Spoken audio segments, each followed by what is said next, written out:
At this very moment, the Prime Minister of Israel is currently attempting to dismiss his own internal security chief.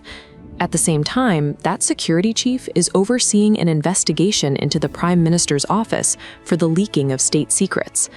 The investigation, labeled Catagate, involves allegations that members of the Prime Minister's inner circle illegally leaked classified documents and received secret payments from the Qatari government. The agency at the center of this investigation is the Israel Security Agency, commonly known as the Shin Bet. While it shares many functions with the American FBI, focusing on domestic intelligence and counterterrorism, it operates with significantly more autonomy and a broader legal mandate. The Shin Bet's motto is "the defender that shall not be seen." For much of its history, even the directors' identities were kept secret. The fact that the agency is now the subject of daily news cycles indicates a breakdown in the traditional barriers between intelligence work and public politics. This conflict raises a specific question about the limits of state power. When the domestic security apparatus clashes with the nation's elected leader, the unseen shield risks being transformed into a political target. The attempt to remove a security chief who is investigating the executive branch tests whether a clandestine organization can remain independent under direct political pressure. The agency's modern scale was determined by the 1967 Six-Day War. By capturing the West Bank and the Gaza Strip, Israel brought over 1 million Palestinians under its control. The Shin Bet was forced to transition from a small counter-espionage unit into an administrative force managing a hostile population. This expanded role led to a severe crisis of credibility in 1984. After 4 Palestinian militants hijacked a civilian bus, the Shin Bet issued a report claiming all 4 attackers had died during the military rescue operation. However, a photograph of 2 hijackers being led away alive and in handcuffs proved the official account was false. It was eventually revealed that Shin Bet director Avraham Shalom had personally ordered the 2 prisoners to be taken into a field and executed. Following the executions, the agency attempted to protect itself through a massive cover-up.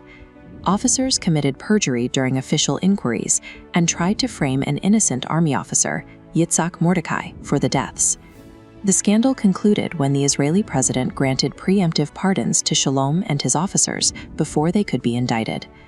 These failures led to the 1987 Landau Commission, which was tasked with regulating the agency's conduct. Its final report legally sanctioned the use of moderate physical pressure, effectively establishing a framework for institutionalized torture during interrogations.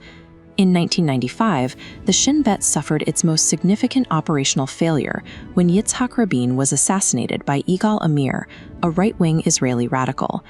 The agency's Jewish division had failed to identify Amir as a domestic threat, despite his public activities.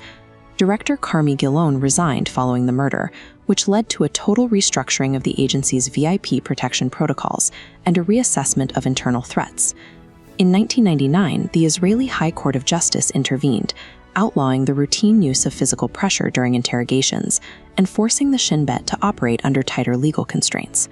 The legislature responded in 2002 by passing the General Security Service Law. This gave the agency its first formal statutory basis, but granted it broad, vaguely defined powers to prevent terrorism and subversion. This database collects phone metadata and web traffic from every Israeli household, allowing the agency to track digital communications without a judicial warrant. The 2002 law attempted to provide legal structure to the agency's work, but it also created a sanctioned surveillance state with minimal independent oversight. The Shin Bet has recently pivoted into the digital arena, collaborating with the National Cyber Directorate to manage civilian defense and treating organized crime within Israeli society as a national security threat. The Hamas attack on October 7, 2023, created a sharp divide between the agency and the government. While Director Ronen Bar immediately admitted his agency's failure to provide warning, the Prime Minister's office shifted the blame onto the security establishment. Civil rights groups are now warning of mission creep, pointing to reports that the Shin Bet has used its surveillance tools to track and identify protesters involved in anti-government demonstrations. The agency is legally mandated to protect democratic institutions, but the law does not define what those are. If the leadership is chosen for political loyalty rather than professional merit, that mandate could be interpreted as a requirement to protect the sitting government from opposition. The risk is the transformation of the Shin Bet from an independent security service into a political instrument for the executive branch.